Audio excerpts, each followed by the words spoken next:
I'm a firm believer that every conference should have at least one weird talk.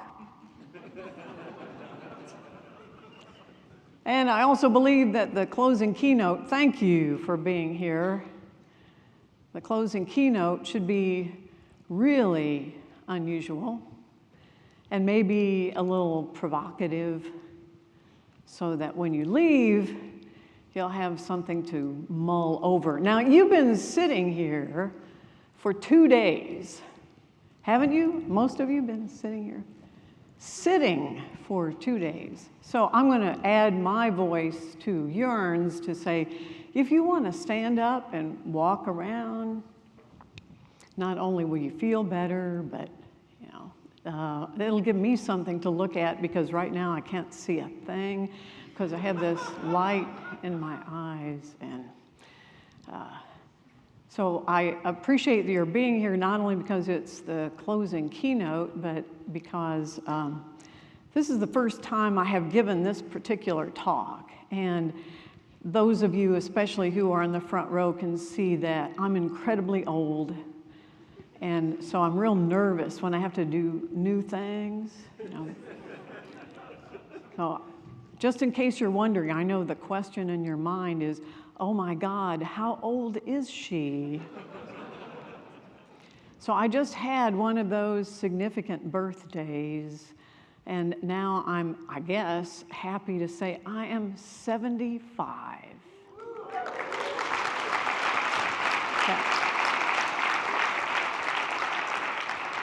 So if I stumble around a little bit, why, I know that you'll be sympathetic and supportive of this old lady. So this is going to be a talk about resistance, and it's a talk in progress. But just like all my talks, I'm happy to give it away. If you send me some email, you've got my email address right in front of you now. I will send you the PowerPoint. You can change it up and make it better, because right now it's really a work in progress. In fact, I'm a little nervous about this talk. So I hope you'll be patient with me.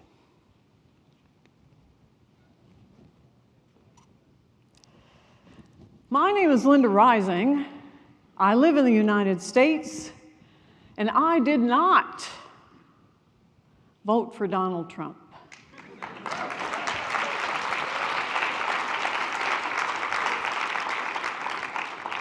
That election changed my life. I thought my protest days were over. Protest to me meant civil rights from the 60s, Vietnam in the 70s. I'd put away all my sign-making material. I had to go back into the back of the closet to dig that out. But I was one of those 15,000 women who marched in Nashville the day after the inauguration. Peaceful, gentle people. Nobody threw anything at anybody.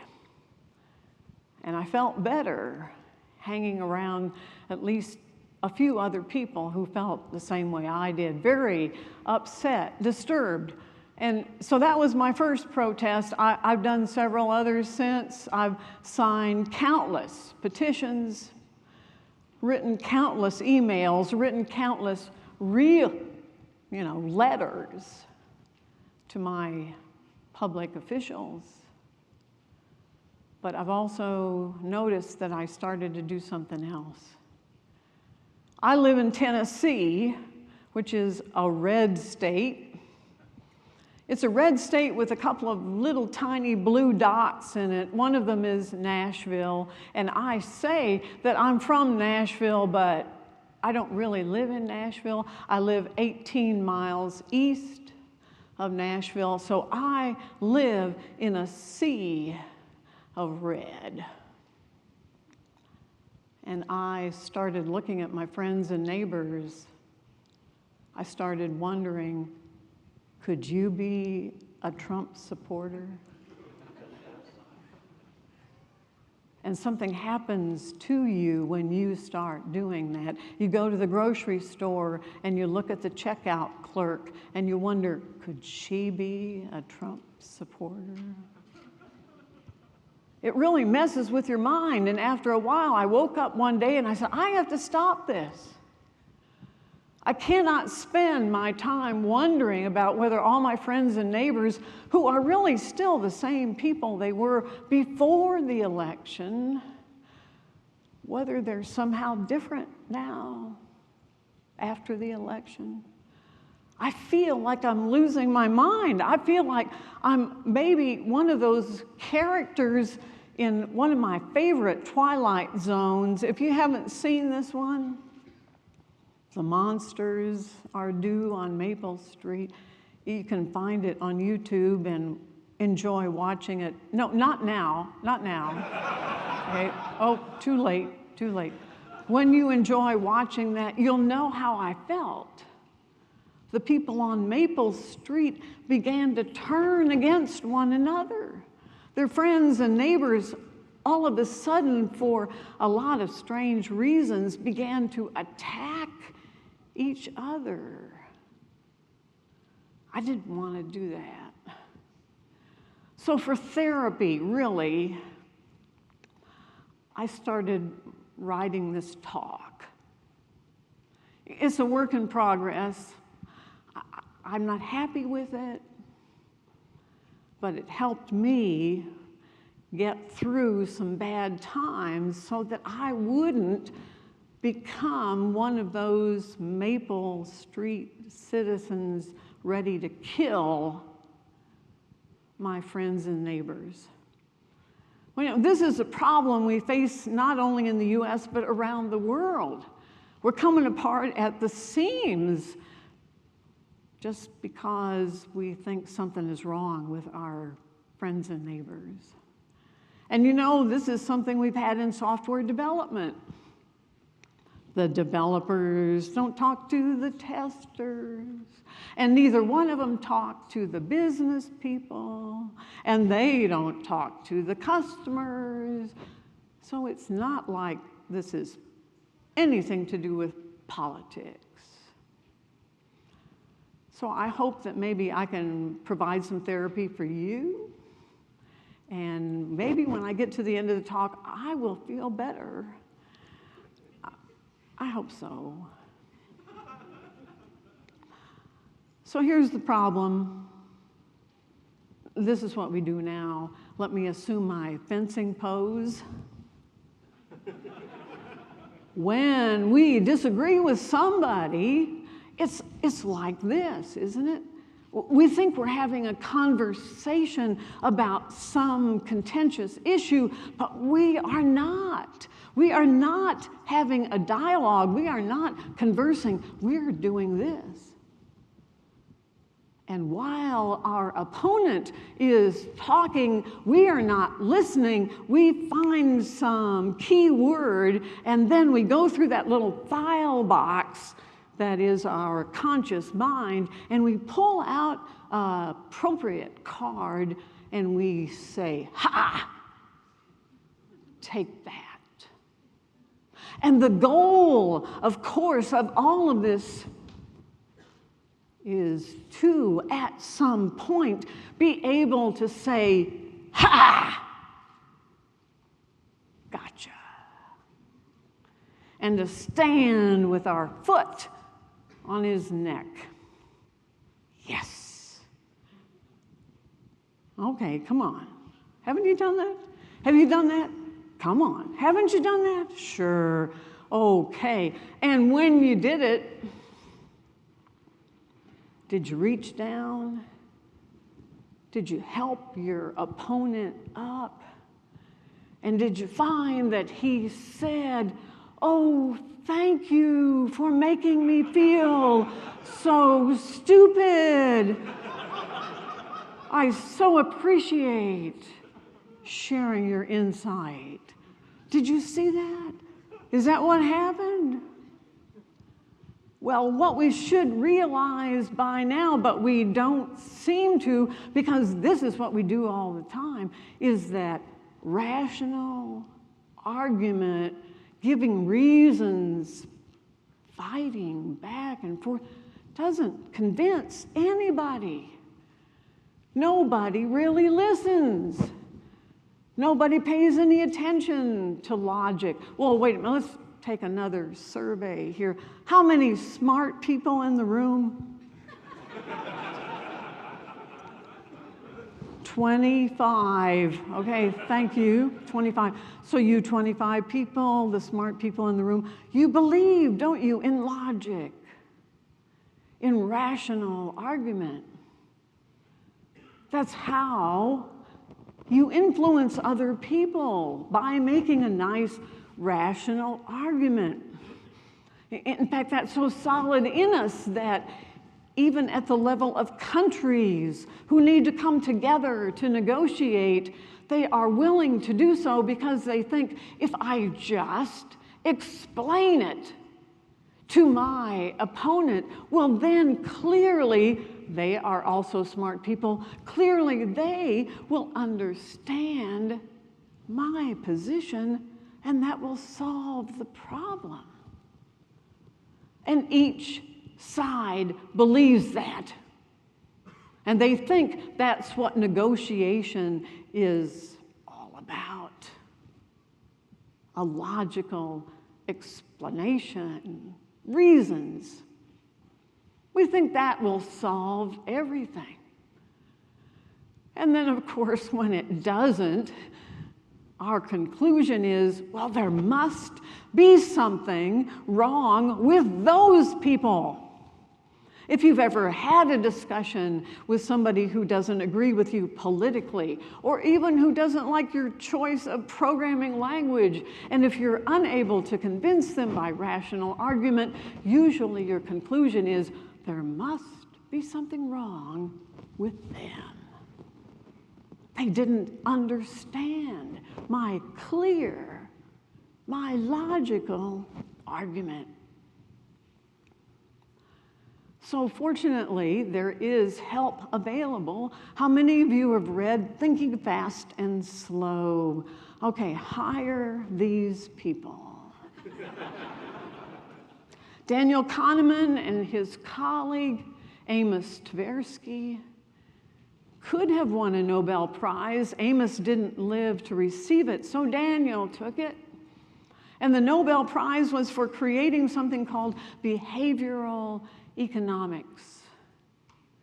Experimental evidence that, in opposition to classical economics, which claims that man is a rational decision maker, au contraire, behavioral economics says, I'm sorry, man, as in people, we do not make decisions rationally.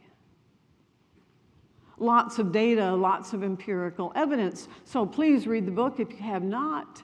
And also anything by Dan Ariely, my favorite behavioral economist. It's not happy news, but the summary is we're not rational decision makers. And so I hope, at least that's the purpose of the talk, is to say there is a better way. So the thing that is pointed out in Thinking Fast and Low is that I have a series of what are called biases. This is the worst one. This bias says, in essence, as soon as we believe anything, then something happens to our brain. We immediately install a little filter. And that little filter makes sure that we only see, we only hear, we only read, we only pay attention to that information that substantiates or confirms our belief. So my favorite experiment that demonstrates the confirmation bias is one where two groups of people who disagree on some contentious issue, say abortion rights or gay marriage.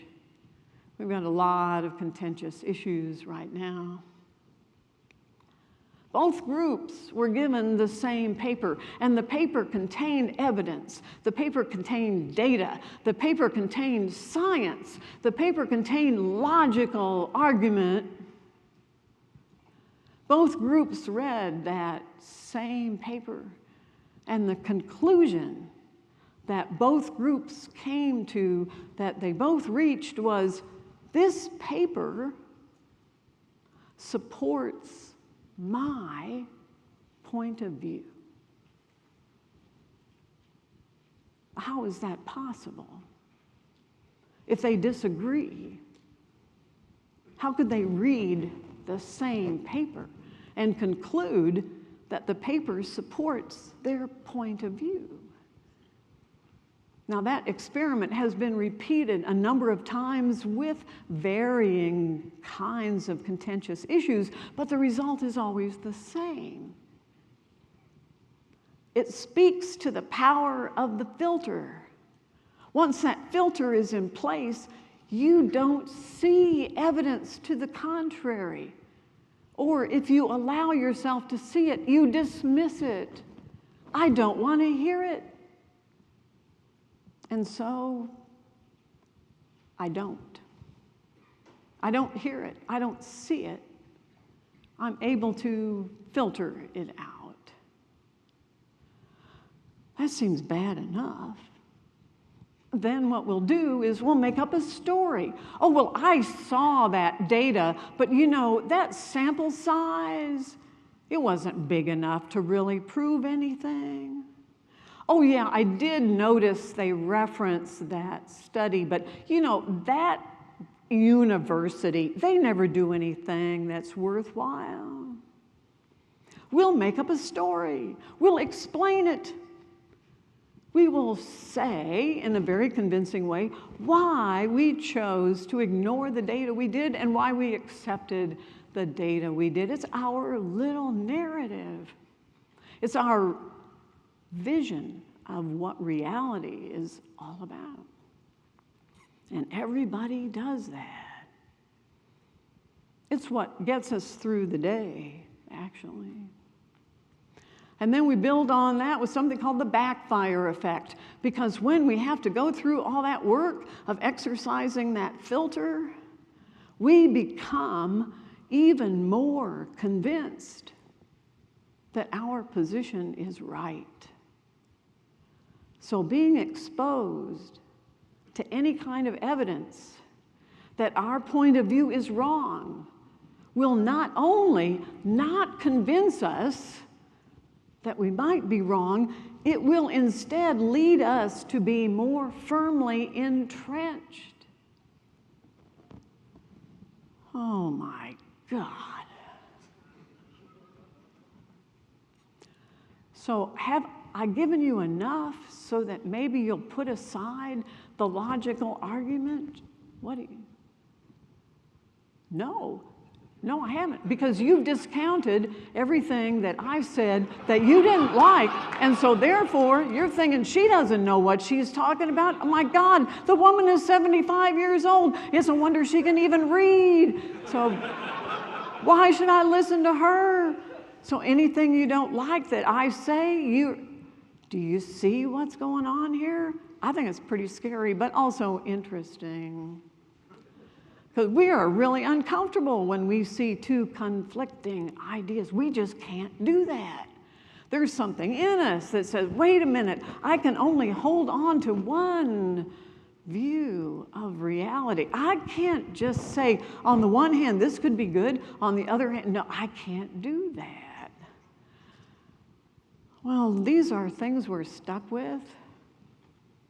And I don't want to say that it's bad to be one of those resisting kinds of people. In fact, I think it's good to have some people around who disagree. I certainly wouldn't want to advocate that we all agree on everything. That is not the path to greatness. We got to have some people who are, and I don't mean the proper choice of word makes a real difference here, but to me it does, that I want somebody around who is a skeptic, somebody who asks good questions, somebody who's interested in finding a better way, somebody with an open mind and an open heart who can add to the discussion instead of saying, well, this looks like everybody is going this way, so let's just do it. I don't want somebody who's negative for the sake of being negative, but a skeptic, very valuable. So my goal is that we shouldn't all be joining hands and singing Kumbaya. It's that we want to ask good questions in a seeking for the better way. So you knew this was coming, I hope.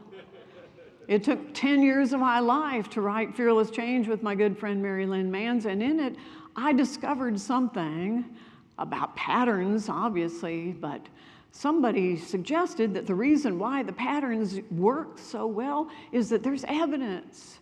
There's scientific evidence that backs up the patterns, and it comes from something called social psychology, which I had never heard of 20 years ago.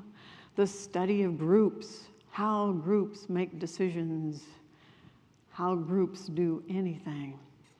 The looking at influence strategies, and finally evolutionary biology, to say we have evolved from a collection of hunter-gatherers who spent tens of thousands of years doing things a certain way. We can't undo that. We're stuck with it. And then another book came out 10 years later, and so I'm going to go back and pick out some of those patterns, looking at them through the lens of the latest cognitive neuroscience, and I hope give you some better ways. So they are all essentially sub-patterns of, the name of the book was called Fearless Change, and the pattern is called Fearless.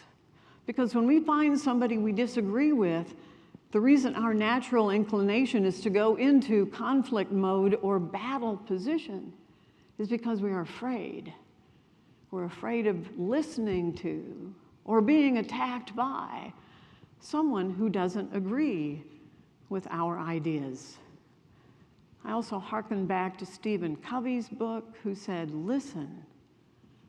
Listen with intent to understand, not with intent to do battle. So the first piece of advice I'm going to give you is to have a nice, clear, rational argument. And you're saying, wait a minute, Linda, you just told us that this isn't any good. Why should we do this? Rational argument, not effective for influencing people. That's right. That's right. But what we do know about people is once they have been influenced, or they have made up their mind, or they've decided on some issue, they need to explain it. They need to explain it to themselves. They need to explain it to other people. And they need to do it in a nice, clear, logical fashion. So if you have this in your pocket, my idea is a great one, and here's why. Then when they're ready, when they've been influenced, then they can use that to explain to other people and to themselves why they made the decision, even though you and I both know that has nothing to do with it. What's the name of that process, by the way? After you've decided something, then you explain it to somebody else and say, well, here's why I decided to do this. It has a name. Anybody? No, it's called rationalization. It's the nice, elaborate set. Why did you take this job? Why did you marry this person? Why did you decide to come to Chicago? Well, because I, and out comes the nice, logical argument, which you now know has nothing, absolutely nothing to do with the real reason why you chose to do any of those things. But it's handy, so you need it. So prepare that first. The problem is that's where we usually stop. We get that nice, clear, logical argument. We make our PowerPoint presentation, and we say, that's it. Bring everybody in. We can go through those nice bullet points, and that will influence them. And we know now, I hope, that that does not work. In fact, you could see the backfire effect in action. So this was the only tool in your toolbox. Just have it in your back pocket. Have it ready. The pattern you need is called personal touch. Because everybody who comes to talk to you, whether you think you're ready to do battle or not, is asking one question, and that is, why should I do this? Why should I support that political candidate? Why should I choose that particular development environment? Why should I vote for that programming language? What's in it for me? And that's your job, is to understand what that person is thinking and what they're feeling and what it will take to move them in the direction you want to go. And what we know from this very old study that was done by E.M. Rogers, that regardless of what the new idea is, people are going to have set responses. That in a population of people, a very few are going to be excited about whatever your idea is just because it's new. It's the newest, coolest thing. And so therefore, the people who are called the innovators, they get all excited and they'll say, yeah, sign me up. You don't have to do anything. They are the low-hanging fruit. The next group, well, they do want to see that logical argument, not because it's convincing, because they know they're going to need it, and they want to read something about it or hear something about it. They want more information. Now, the biggest problem the people in this room have is that that's where they stop. They think the world is made up of those two groups of people because usually that's all you think about. And you're probably one of those when it comes to technical things. You're an innovator or an early adopter. But if you'll do the math, you can see what a small percentage of a normal population that is. I've never seen a normal population, by the way. Maybe someday I will, but I do live in Nashville, so. What we forget is that there's that big chunk in the middle. The early majority and the late majority, over 2/3 of the people we are ever talking to are not interested in new things. And they never will be until somebody they know pretty well, is doing it, is happy with it, talks about it, and then they start to think, well, you know, my brother-in-law did buy that brand of car, and he was pretty happy with it, so maybe I might think about it. And there is nothing you can do to change that. I talk to people in a lot of organizations who are all trying to move to something. Well, they're going to go agile, or they're going to go lean, or they're going to get some new development environment, and they have a goal that says, we are all going to do that. Well, unless it's a really tiny organization, you are never all going to do anything. Some people are always going to be ahead, the innovators, the early adopters. Some people are always going to be behind. They're going to be slow. They might pretend to do it, but they're really not doing it. And then you have the big chunk in the middle. And just when you think you've moved them in a given direction, you haven't gotten rid of that normal distribution. It's always going to be with you. So live with it. You can't get rid of it. There's no way you can destroy it. Realize that you're always talking to the innovators and early adopters in the beginning. They get excited. There's that big chunk in the middle that's going to be a little slow, but they're waiting for everybody else to make a move, and then the people at the end. Think about it. Those are not people. Those are roles. And that sometimes we play the role of innovator in a given situation. Sometimes we play the role of innovator in another situation, but sometimes we might be a laggard. So we wear different hats when it's appropriate. There's definitely a correlation with age. The older you are, the less you are open to change. The bigger the organization, the more likely you are to have people who lag behind.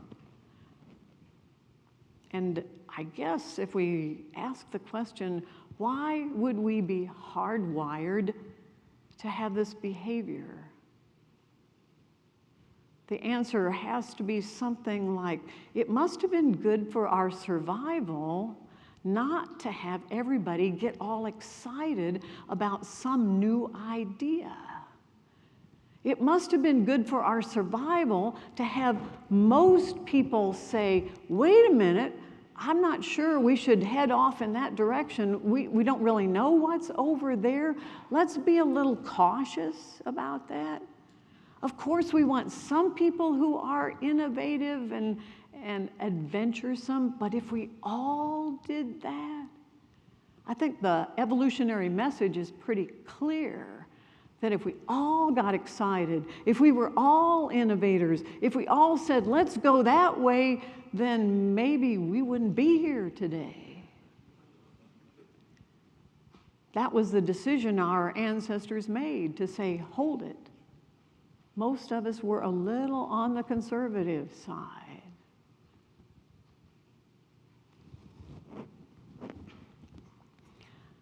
So this is about morality. Usually I try to recommend books that I think are pretty easy to read, because I know you don't. How many of you still read real books? Look at that. Well, no wonder you're so smart. All 25 of you. So these are pretty heavy going. I picked them up when I made that decision to work on this talk, and it was kind of fortuitous, I think. Maybe God is watching out for me. I don't know, and said, Linda, read these 2 books. So the one on the left is by a fellow named Jonathan Haidt. And he's done a lot of research on how people who say they are liberal and people who say they are conservative, how they think. And more than that, what this might have to do with an evolutionary explanation for those 2 points of view. And the book on the right has to do with the evolutionary basis for morality, how we behave toward one another, how we treat one another, and what that might mean in an evolutionary sense. So I recommend them both. So the one on the left proposed something called moral foundations theory. And this was very helpful to me because I felt like I had to start having conversations with my friends and neighbors who I knew had not voted the way I did in the election. And I had to have some way of communicating with them. And of course, our initial response when dealing with people who are resistant, if we don't go into fencing mode, is to forget that these people probably have good reasons, that maybe they have good hearts, good intentions. And just because they don't see the world as I do, that doesn't mean that we can't have an honest conversation. So Jonathan Haidt said, you can look at the way we see things as being right or wrong, our values, and put them in one of these 6 categories. The first one says we care about people being harmed. We want to take care of other people. Sometimes we want to take care of animals. The second one, we care about fairness. Fairness for our fellow human beings. No one should have to see a child starve to death. That's not fair. Just because I was lucky enough to be born in the United States, I have advantages that some people in the rest of the world do not. That doesn't seem fair sometimes. Number 3, liberty. I care about freedom. I don't want a dictator in charge of my life telling me what I can do and what I can't do. Loyalty. Loyalty to my country, loyalty to my team, my group, my neighborhood. Authority. We've got to pay attention to the guy in charge. Well, I try not to do that too much these days, but. And then finally, there are sacred things that we care about. Sanctity. Now, in his research, Jonathan Haidt found something very interesting, which is if you are someone who classifies himself as a progressive or a liberal, that you tend to care, I mean, you have all of those values, you care about all of those things, but your emphasis, you place the most weight on the very first two, care and fairness. Whereas if you are on the conservative side, you, of course, have all of those values, but you lean toward the other 4 on the list. You care more, in other words, about liberty, authority, loyalty, sacredness. Now, in the experiments that Jonathan Haidt has done, he brings in groups of people and he tests them to find out whether they're liberal or conservative. He explains the nature of these 6 kinds of values, and he says, you know, if you're going to have a conversation, and you know this person is a liberal or a conservative, you need to realize that their set of values falls more into a pattern that might not be the same as yours. And then he asked people to create arguments based on the assumption that they'd either be talking to a liberal or to a conservative to see what the difference would be. And his recommendation was, think about those values. Those are genuine. Do this with an open mind, an open heart. So here's a sample. So message number 1, we should take pride in our military, which unifies us both at home and abroad. This is an argument for increased military spending. So can you see the basis for that argument? We should take pride in our military, which unifies us both at home and abroad. What values do you see in there? I know you've forgotten the list already, but can you see loyalty there? Authority even? Yeah. Argument number 2. In the military, the poor and disadvantaged can achieve equal standing by ensuring they have a reliable salary and a future apart from the challenges of poverty and inequality. Can you see the fairness and care in that argument? Now, increased military spending is something that conservatives will vote for. It doesn't matter what kind of an argument you use. So in this experiment, conservatives were convinced no matter what. But liberals, convinced by number 2. So do you understand what I've been saying so far? 2 groups, different set of values.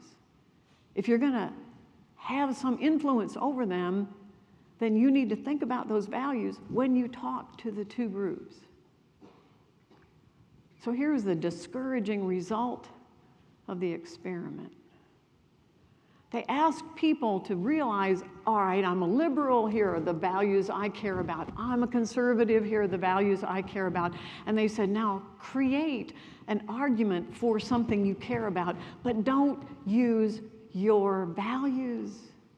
Use the values of the other side.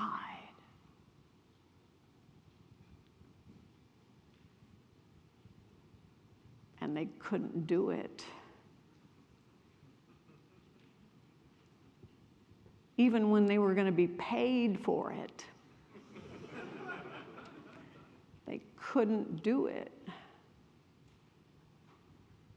So what that says is that we don't just want to win the argument.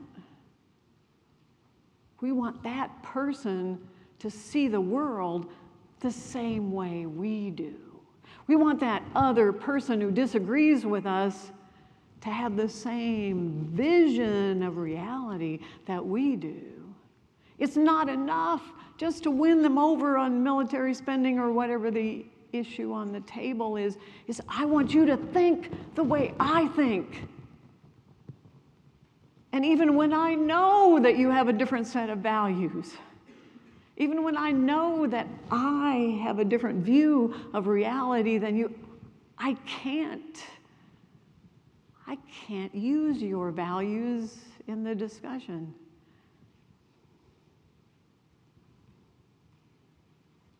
Boy, is that discouraging. That's so discouraging.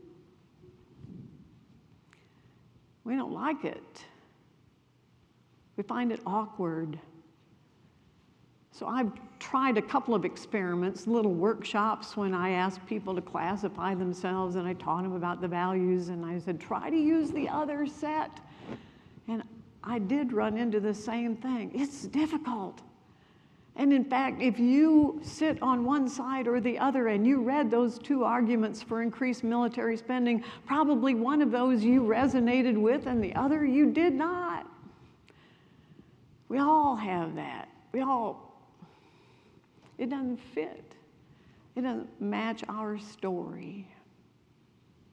So even now that you know the evidence, that you have the research and you have the list, see if you can practice. See if you can get better.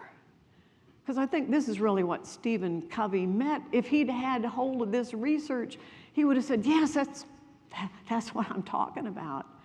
You got to sit in that other person's clothing. You got to be that other person. You got to think the way they think. That's what real listening, real understanding, real influence is all about. That's personal touch, is being able to, for the sake of the argument, to say, all right, I'm going to try to understand your values. It's so hard. Another thing that can be convincing is to say, all right, I realize you're having trouble with this idea, but you know, I've got this great pattern from Fearless Change that says, you know, it's really hard to change people. But most people do like to try new things. This isn't major commitment here. We're just going to have a little experiment, and we'll see whether we like it or not. Most people are open to that. Okay, well, I'm not sure whether this is really work for our team, but I'm willing to give it a try. I'm willing to do a little experiment, a little trial run. And if we don't like it, well, we'll just go back to the way things were before. So the reason why this is such an effective pattern is, well, wait a minute, let me ask you another question. How many of you have ever bought a new car? Yeah. And when you went into the showroom, did they give you some keys and say, here, take it around the block? Is that what happened? Take it around the block. So why were they doing that? Because they're nice people and they thought it would be fun. Wouldn't it be fun to just drive the car around the block? Yeah. Well, because the salespeople, well, maybe they don't know. Maybe they have no deep understanding of how this It's a pattern, how this pattern works. But it's based on influence strategies which say, if you do try, it doesn't even have to be a big thing, just drive around the block. If you try something, you are much more likely to buy it. When you go in for a new jacket, they say, here, try it on. They know you're much more likely to buy it if you've just taken a little step in that direction. So once you try that experiment, you're much more likely to keep on going. So don't be afraid that you're going to say to your team, well, we'll just try it, and then they'll revolt afterwards and say, we're not interested in that. No, they're much more likely to keep on going. Commitment and consistency is the name of the influence strategy. And the problem is we're so reluctant to give up on our idea, thinking, oh, well, what if they don't like it? And this is really risky, isn't it? And I'm not sure whether I want to ask people to evaluate this or not, but realize that the influence strategy is very powerful behind trial run. So the absolute best thing you can do if you want to influence anybody, whether they're conservative or liberal, is listen. And that is also hard. So I have a good friend and neighbor who lives across the street, and that's what I practice with him. I listen. In fact, that's my test every day, to go across the street and listen to Eldon explain to me why it is that Donald Trump is the best thing that has ever happened to the United States. And that is a severe test. Because all I ever do is say, oh, I see. Oh, and you believe that? Oh, I see. So, and you think that, oh, yes, I see. And I was really gratified a week ago when I overheard him telling another neighbor who is also a Trump supporter, you know, Linda's okay. She listens. I thought, thank you, Eldon. Thank you.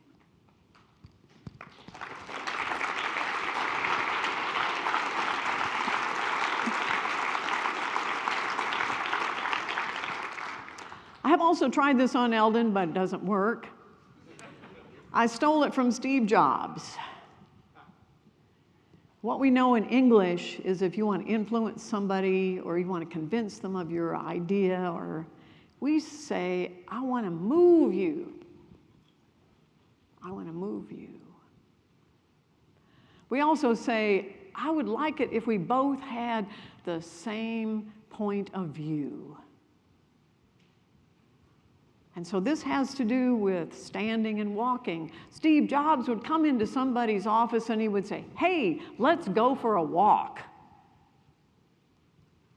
And I think he knew that that was so much more influential than just sitting in an office facing someone with a desk in between, which is very confrontational. You don't have the same point of view when you're facing each other. But when you're walking side by side, you do have the same point of view. Even better if you say, hey, let me buy you a cup of coffee, so we'll have some food. We will share food at the destination. How many of you are married? Or whatever. Yes, good. Yeah. So I recommend this for any of those intimate discussions that might be contentious. Instead of facing off across the kitchen table, is say, let's go for a walk. Let's walk side by side. Let's hold hands, link arms, put our arms around each other, share the same point of view. What do you think? Will you try that? Okay. You can say, Linda said. And then from Benjamin Franklin, Benjamin Franklin had to deal with a contentious member of the local legislature. They did not get along at all. Politics, politics, politics. So one day he went over to this particular individual and he said, I wonder, would you mind loaning me a copy of this very valuable book that I know you have in your library? At the time, well, Benjamin Franklin was the one who said we should have libraries. Libraries were in individual homes. They were precious. And not everybody had a library. So what Franklin was asking was considerable. He wanted something really valuable. And he was asking it from someone who disagreed with him on most political issues of the day. Franklin was a pretty smart old dude. Actually, he's the reason we survived the Revolutionary War. He brought France in, and, well, the rest is history. So the gentleman said, I guess I could loan you that book. Do you remember that long series of biases? And one of them at the end was cognitive dissonance. We can't stand it. So I wasn't there at the time. I know I'm incredibly old, but I'm not that old. But I think what was going on in his mind was something like, you know, we've never gotten along before, but I'm loaning him this very valuable book, so maybe he's not so bad. Maybe he might even be okay. Maybe we could even be friends. And they were until they died. It's called the Benjamin Franklin effect. We usually think of giving somebody something as a way of convincing them, but no, ask. Ask for something personal. And then finally, this is a serious question. If I'm having a discussion with somebody and I'm not sure this is really going anywhere, even though I'm pulling out all the patterns I've got, is there anything that I could tell you? Is there something I could show you? Any piece of evidence that I might happen to have that could possibly change your mind? Is there anything? And if the honest response is no, then stop. Stop the discussion. That seems so obvious, doesn't it? But here's the bad part. You have to ask that of yourself. If you go into the discussion and you have to say honestly, there is nothing this person can tell me that would convince me that Donald Trump is the greatest president the United States has ever had, then you should stop. Because now what you're saying is that confirmation bias reigns supreme. Your mind is closed. You will not listen. You're not open. If there is nothing anybody could say that would change your mind, then you have already set those filters so firmly in place, there is no hope. So move on. So I hope you have a few little patterns, not just logical argument. It's not an easy thing to do, but I think we have to begin.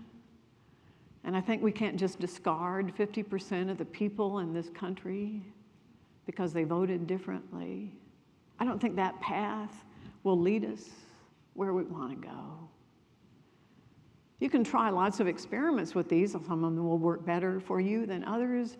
But I like my last bullet point here is the most effective things we can do are primitive.